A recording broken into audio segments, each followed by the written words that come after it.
September 19 నుంచి చెన్నై వేదికగా team India Bangladesh మధ్య మొదటి టెస్ట్ మ్యాచ్ ప్రారంభం కానుంది. ఈ మ్యాచ్లో గెలిచి సిరీస్ను గెలుపుతో ఆరంభించాలని ఇరు జట్లు ఉవ్విళ్లూరుతున్నాయి.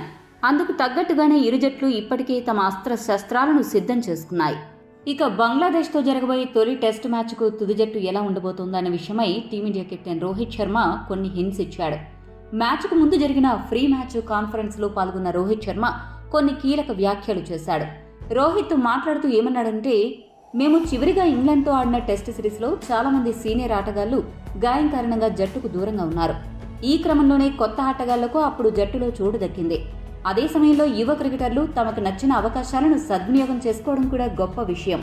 అయితే సీనియర్లు తిరిగి మళ్లీ జట్టుకు అందుబాటులోకి రావడంతో కొంతమంది యువకులు బెంచ్కే పరిమితం కావాల్సి వస్తుంది అని, వారికి ప్రస్తుతం ప్లేయింగ్ 11లో చోటు దక్కకపోవచ్చు, కానీ ఖచ్చితంగా వారికి ముందు అవకాశాలు లభిస్తాయి అని రోహిత్ పేర్కొన్నాడు.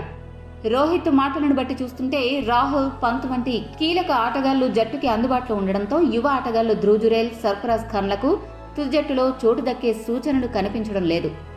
కాగా వీరిద్దరూ తమ అరంగేట్ర సిరీస్లో అద్భుత ప్రదర్శనతో అదరగొట్టారు. కానీ సీనియర్ ఆటగాళ్లు అందరూ ఇప్పుడు అందుబాటులో ఉండడంతో వీరిద్దరూ తుది జట్టులో చోటు కోసం మరికొంతకాలం వేచి చూడక తప్పదు.